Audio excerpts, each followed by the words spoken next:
I think my boyfriend is lying about his divorce. I, 42 female, and my boyfriend, 48 male, have been together for 5 years.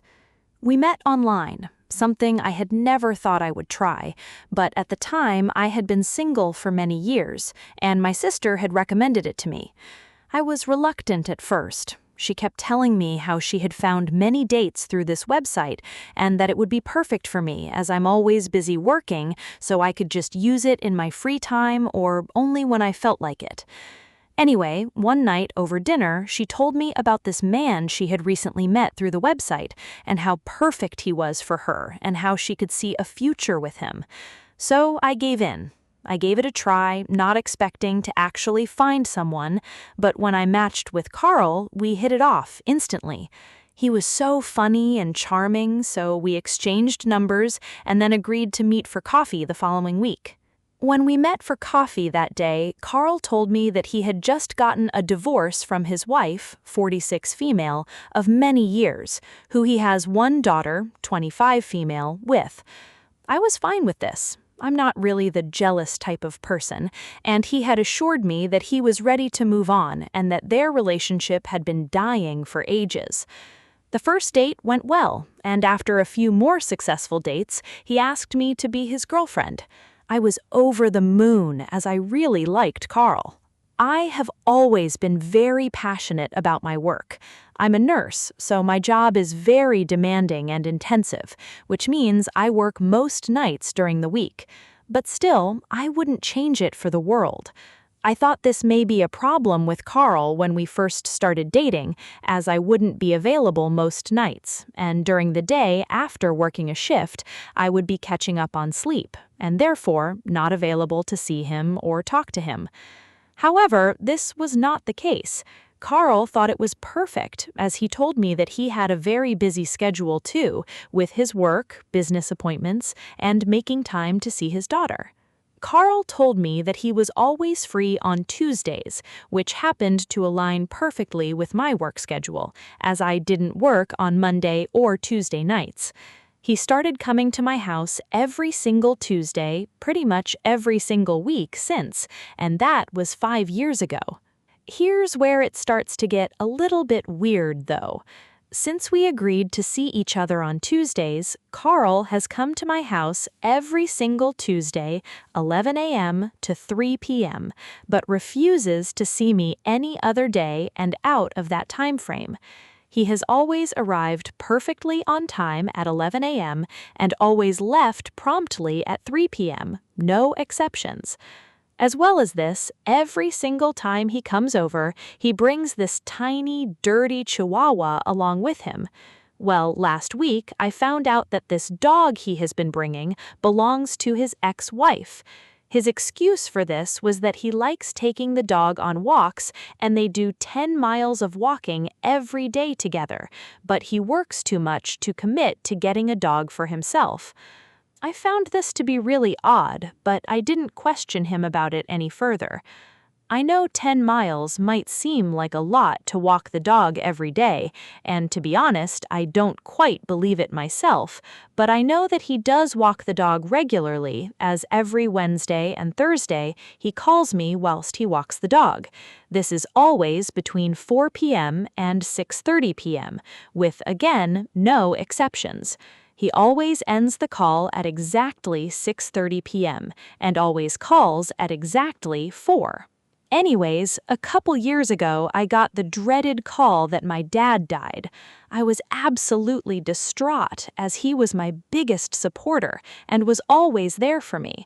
I asked Carl if he would come to the funeral with me, but he refused as the funeral was being held on a Sunday and not during his allotted time to see me, Tuesdays, 11 a.m. to 3 p.m. Of course, I was upset by this, but eventually I convinced myself that he was probably just busy. Fast forward another year, I had become very sick and I had ended up in hospital.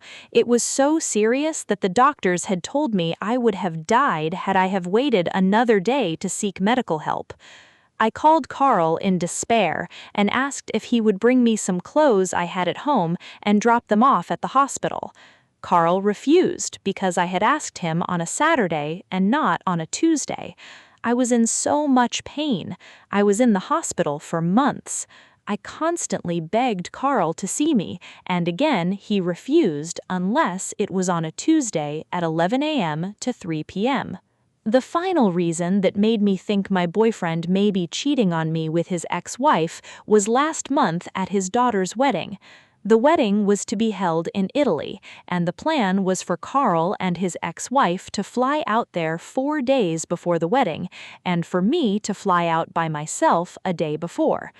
Carl's daughter had rented out a huge, luxurious villa for close family and friends to stay in before and after the wedding. I thought this was perfect. I have never spent the night with Carl, so I thought us sharing a bed would be a huge turning point in our relationship. That was until I found out that Carl and his ex-wife would be sleeping in the villa, and I would be sleeping in a converted barn by myself at the bottom of the villa garden. I asked Carl if I could please sleep in the villa with him, but he refused, so I refused to go to the wedding and stay home. On top of this, I have never been to Carl's house. In fact, I don't even know where he lives, and he has me blocked on all of his social media. I can only contact him on WhatsApp. I think Carl may have been lying to me when we first met about his divorce to his wife. I'm starting to get the impression that he is actually having an affair with me and cheating on his wife. He's so secretive with me and appears to still have a lot of contact with her. Or maybe they decided to rekindle their relationship after their divorce. Or maybe I'm overthinking and they're just really close friends. I mean, they do have a daughter together. So, Reddit, am I crazy? What should I do? My dad died, and it's my mom's fault. I want to make it very clear that this is true. This is my life, and these are my thoughts and opinions curated from years and years of therapy. While it might not be my mom's fault, I believe that she was the straw that broke the camel's back. Let's start from the beginning. This part is not my experience, but a collection of stories and experiences I have gathered from family, friends, and my own mother. My dad struggled with anxiety and depression as a teenager, and instead of giving him help, his mom gave him opioids such as Vicodin and Ambien. He struggled for a really long time with addiction until he went on a Mormon mission. Afterwards, he was clean and moved on with his life by going to a college halfway across the country away from his parents. That is where he met my mom, got married, and had me. Both of my parents stayed in this state while they finished their degrees and had one of two options: stay in that state and struggle with rent, or stay with my dad's parents for a few years while they saved money to continue my dad's education. They opted to stay with my dad's parents. Within a few months of living with them, my dad had fallen to addiction again because my grandma's solution to any problem was a pill. My brother was born about 6 months later, and my parents began to fight because my dad's addiction was taking over. After 4 years, they finally were able to move to a different state so that my dad could finish college, where he passed the bar exam and began practicing as an attorney. I was 6 years old at this point of time. My brother was 2. My dad was at the height of his career. He had landed his dream job, began working on his own business, and life was great. We were about to sell our house and move into a much larger estate. Now, this is where my story comes in. My mom is an undiagnosed narcissist. I am in no position to diagnose her with this, but I'm sure you'll agree once I share my POV. I was severely abused as a child. Any small thing I did resulted in being beaten by my mother.